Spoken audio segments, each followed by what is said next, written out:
Hey guys, Kaplar here, and welcome back to another Star Theory. Today we're looking at the Freelancer Mis, the militarized version of the Freelancer. As you can see in front of me, it is a Freelancer, more or less. I mean, there's the extra little chin boobs up here, which add another 2 meters to it, interestingly enough. I don't know if that is really 2 meters, doesn't really look quite that much. Yeah, but pretty much this one is the limited edition ship. So if you've got one of these, you're one of the well, actually there's probably quite a few of them actually, but you're one of the few that bought them in the initial Freelancer sale, or possibly in the future, depending on when you're actually looking at this. Now, this version is more or less like the other Freelancers. I mean, they're all pretty similar, but this one is the militarized version. So as you can see, well, as it's kind of hard to see, up there on the roof, just in the center of the screen, that is a kind of pop-out missile rack. And if I go around here, I can kind of show you where it comes from and back. And this is pretty much the main feature of the ship, as it is a missile boat, which means it's going to have a lot of missiles. So yeah, here's the missile racks, and this is where they drop down / go up. So there's obviously a little tube there it goes into, and it's all very cool little loading thing. I'm not sure how it's quite going to go with these big kind of... They don't look like they would fit on there too easily anyway, put it that way. Yep, so missiles will slot down these little racks here as well. So I think there's 10 in each rack if I'm not mistaken. I think that's waiting to be determined. But the other thing that is to note is that these can be extended. So you can get another one of those ones, I guess, further down here, probably taking up this spot here.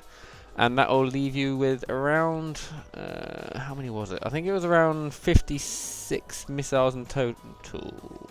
Actually, I might be mistaken there. I think it's more like, hang on, 10 on these racks, plus the 6 on each wing. So, yeah, there's around 52 missiles. There we go. And 6 of them, which are the ones on here, can be class 3, which are the bigger ones, which I'd imagine this one is here, compared to the size 2, which is the little ones here. So, yeah, it is potentially quite a powerhouse, especially against capital ships or large stuff. And you've also got these two, I presume, laser cannons. I think they are. They show them in video as laser cannons, but we've yet to actually seen really any stats on them. So, have to wait and see on that one. And there's no ammunition bay, so it's probably likely a laser cannon. Yep, so moving into the rest of the ship, it is pretty much an exact replica of the other Freelancers. There's no real changes or anything other than the external and this little console here, which is a console. There's not really much else to it.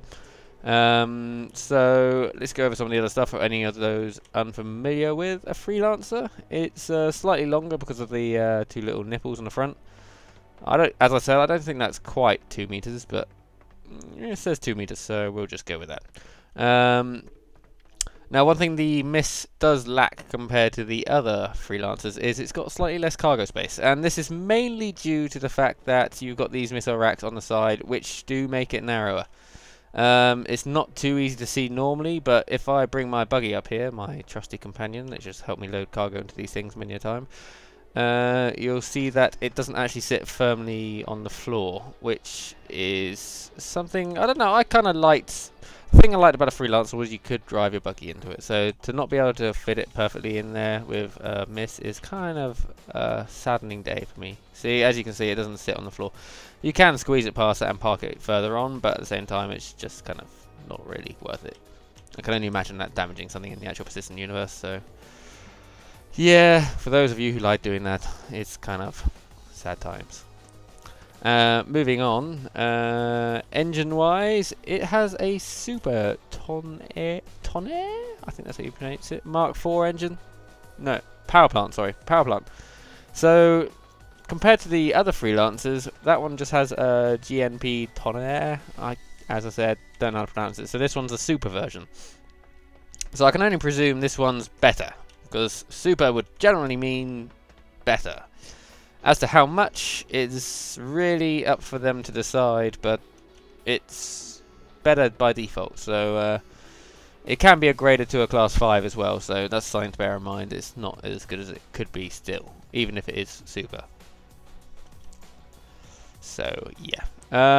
What else is there? There's the engines and everything like that is all more or less exactly the same as a regular Freelancer. So you got TR4 factory engine, you got the 2 TR5 thrusters, and you got the 8 Mis XI Tech TR2 thrusters, which are just numbers at this point in time. We cannot get any more from it.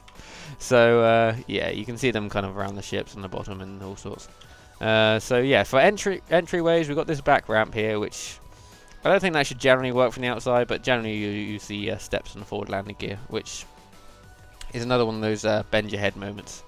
So yeah, here you can see some of the forward thrusters or maneuvering thrusters. There's some more there and some more there, so that makes 8 around here. Or are these primary thrusters? Oh, there's some more there. Oh right, yeah, factory maneuvering and maneuvering. All right, so there's 8 of each. Wow, that's quite a lot. So you got 8 on the bottom, 8 on the top. And that'll be it. And anything else? Well, they've added all the new animations in the latest update. I'm not sure what these little flaps here are for. I can only think something will attach to them, but I'm not really sure. They look like the kind of hatches that you would kind of lock forward and back. We're going to have to wait and see on that. The paint job is a lot, well, it's more matte than the other Freelancers, which is all chromy and shiny. So if you want a space airstream, then I'd go for the other ones. Yeah, here's a hatch, and you can see the kind of cool little ladder that would kind of fold down. It's the kind you'd go and buy at a hardware store. Yeah. So I don't know. I don't know how this is going to quite work yet. It's kind of hard to say. Everything else in here is all kind of just up to them to decide. I don't know. These might be a bit more interactable. At the moment, it looks like a pleasant little island, I guess, with a little volcano and all kind of little dials and yeah. The toilet is in here, and there's a shower as well. Once again, how useful that is, I just do not know. These tables do fold up. You got to go to this little screen here and just wave your hand. Jedi open. Jedi close. And you can actually sit on them now, so that's something new you couldn't before. Now these monitors, I can only presume these will be for Sentry equipment and stuff like that. The other thing that appears to be possible with them is for these to fold up and then you have like dinner and stuff on them. Although I don't know why they got rid of 2 of the seats, because there used to be 4 seats here. I guess this just fits better. So yeah, that's something I guess. There's your sink, and yeah, I'm not sure where the food goes. And the bunks are also usable now, and you can sit in here. Obviously, if you want to live in style, you've got to go for the bottom bunk, because that's the only one with a TV in it. And it's the only one with a privacy screen. If you're on the top bunk, you get a pretty of a shitty deal. Yeah, but that's that. Right, I'll show you the top bunk just as a comparison. We can already see it's pretty barren up there. So yeah, if you want a good bunk, these back seats are now seatable as well. Not much of a view, but I can only imagine there'll be quite a big like hollow display there. I'm kind of thinking why that's why you can't move your head, but I think that might just be a bug at the moment. And the front seats are also usable with these fancy little sticks. So yeah. So it's the view-wise, it's not terrible, but at the same time, I just don't know about this one being a combat ship. Missile boat, yeah, but it depends on how much information they're actually going to give you in the HUD, because at the moment, it's not great views of visibility. Could just be me, but you can only really see in front of you, and if anyone is coming from, well, below you, behind you, you are completely screwed in picking them up. I guess that's why you got people on Sentry equipment, so you can hear them coming, but then if there's anyone that isn't a person, then I reckon you're going to struggle with that one. So I would say you might want to get some friends if you're going to help try and run this one. I mean, that's probably what most people would want to do anyway with it, but for optimal usage, I'd say you probably want some good communication. Also, in the video they did show these guns acting independently. Not the top and the bottom, but each side independently. So one shooting that way and the other one shooting that way. Now, I've been trying to work out how this would actually happen, because even if you had one gunner, that would require him firstly getting a view of each turret individually and knowing what each turret is aiming at. or for them to be auto lock on, which I'm not sure they're gonna have, because that would kind of be, I guess you could say OP, but it's kind of hard to say, I guess. But yeah, unless you had like one on each console here, but then at the same time that just means there's two guys just manning one gun each, which I guess kind of works because it would kind of be a turret anyway. But I'm not sure. We'll have to see what they come up with that one, because if you haven't seen it, check out the Freelancer commercial as well, because that kind of shows what I'm talking about, where it's shooting at two unarmed cutlasses just trying to say hello. Yeah, so there's that. There's the other turret up here, which, interestingly enough, this ladder leads to, I believe. Let's just bring this up, because that is a ladder. Doesn't look like a very good one, because it doesn't have very, well, hasn't got much handhold like usage. But you climb up there, you hop in that seat, and then you got that tier 5 turret up there. So it's quite a strong one, and it would be worth looking at. Although it doesn't look very strong. I'll go up on top of the ship in a minute and show you what I'm talking about. But for now, let's talk about the other thing I was going to talk about, and has completely slipped my mind, which was the engines. That's the one. Now, the engines for the Freelancer have been shown as moving individually, so that means you can pretty much direct them downwards, and the whole thing can kind of act accordingly, according to physics. But I think a lot of people are trying to think about the Firefly thing with the Crazy Ivan, where they pretty much turn the engines completely the opposite direction and fire them that way to try and like regain momentum / spin / burn out an atmosphere and kill millions of people.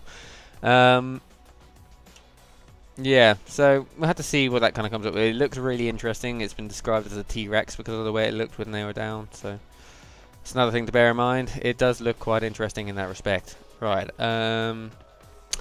yeah, as for that, that's more or less it. Now, let me go and spend hours on this back ramp trying to get on top of the ship, and I will join you again after that.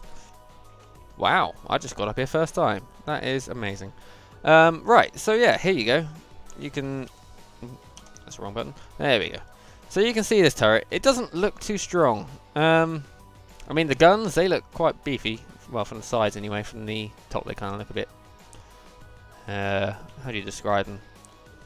Kind of like robot arms, just like kind of like flailing around, I would say. But yeah, the little cockpit here, it kind of looks a bit kind of like one shot and you're screwed, as well as the whole cargo hold vented, pretty much. So, not sure about that one. We have to see what it's like in game, but yeah, just seems a bit weak. And here is the missile pods. Now, let's crouch and go to first person so I can actually see. You can kind of see the racks in here for the missiles to come up on, and they just kind of like, I think that from what I can understand on how they're going to work, they're just going to kind of like scroll or reel up here through the rack thing, and then fire off in whatever direction you happen to be looking at. So yeah, that's pretty cool. 50 missiles, guys, 50 missiles. And oh, here, this one here, that's another interesting thing. This one is the airlock hatch, and from above it just looks like a big ball. So this obviously folds back each way. I was saying that I think this moves forward as well when it does it. I'm not sure what that's for. Maybe it's just to lock it down to stop people trying to get in, and maybe that's to stop people getting in as well. So that might be a safety feature. Something to think about. Yeah, so that's pretty cool. And then you got this intake here, which I can only assume would be for scooping, like hydrogen and stuff like that. Because there's not really much need for a scoop in space other than to scoop materials like that for fuel. Yeah, I suppose an air exhaust or something along that line, but then you wouldn't really want that in space. And you've also got another scoop here as well, which again I'm not really sure on what is. And there's a nice top view of the cockpit. Yeah, as you can see. So yeah, I think that more or less covers it. Is there anything else I can cover up here? There was something else. Come on, brain, work with me here.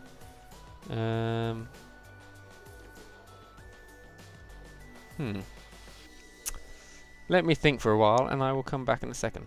Aha! I remembered. It is a 3-person ship, which is unlike the rest of the Freelancers, which are 2-people ships. So, Obviously you've got the pilot and I guess co-pilot. I don't know what the back seats are quite for yet. I guess they're not so gun oriented as you'd have a designated gunner, which I guess would be the other seat. But that does mean that the third person would most likely be needed for these missile racks. So that means you need someone manning the reloading efforts. So as to what job he'd have other than reloading, I'm not really sure. I don't think he'd be targeting with the missiles. But it has been indicated that you can target them separately, so you can fire at 2 different ships with 2 different missiles at exactly the same time. Once again, not sure how the multi-targeting thing is going to quite work, but we will have to wait and see on that. Yeah. So, I don't think there's really anything else. Paint job, this is kind of security, you got them. Not sure what that is. You got some stuff down here. Some stuff down there. You can see the big beefy engines. They look quite cool. Let's try and hop over there. There we go. Look at this. Oh, look at that. Nice chrome. Space chrome. Nothing like exposed engine parts in space to make you feel safe. And yeah, that's pretty much it. So I'm sure I'll probably miss some minor things or some probably major things that people are going to moan about. Just before I forget, there is something else I wanted to add. This one, until you get into the persistent universe, you won't have to pay for these missiles. So, the cost of refilling this thing is probably going to be quite large in the actual universe itself, but until then, I'd imagine you can enjoy a lot of missile goodness. Yeah. It's also worth noting that if this thing gets blown up, the missiles will most likely not be covered in it unless you upgrade your insurance quite a lot. So, yeah, it could be quite an expensive ship to actually keep running in the verse. So that's something to bear in mind when you buy it. Up until Persistent Universe, this thing should be fun as anything, but after the Persistent Universe, it might be a bit taxing on the wallet. Yeah. And it's also worth noting that in the description it does mention some payload incidents in its early production, and that's why it was ceased. Whether this becomes prevalent in the actual game itself is to be decided, but I guess that's something to bear in mind, that it might not be the best option if you're looking for something that shoots missiles. Maybe the Retaliator would be better if you had a bit more money, but again, that's not out yet. And this is also, I don't know if it's rare, I'd say probably not, because there's probably more people that bought it after the thing came out. Yeah, so that's about all I can add on. Either way, if you enjoyed the video or found it helpful in any way, please leave a comment or like or favourite or something along that line, or just share it in general. Yeah, it helps me a lot and it encourages me to do more of these things. Also, if you want to see me do a different ship, please leave a comment below with what you want to see. I don't have all the ships at the moment. As you can see, I've got a 300i, a Hornet over there. I got rid of my Ghost, and yeah, that's for a Zion Scout, which is currently in imaginary space heaven. But we will see that when, I'd imagine V2 drops. I don't know how quickly it will take them. And I've also got my buggy constellation over there, which I can't expect to be ready until the new versions come out next month. So that's that, and you've seen the Avenger, probably, possibly not. If not, check out my other video, and it might help you somewhat if you're thinking about buying one. So, yep, that's me signing out. Kapla out. Cheers for watching.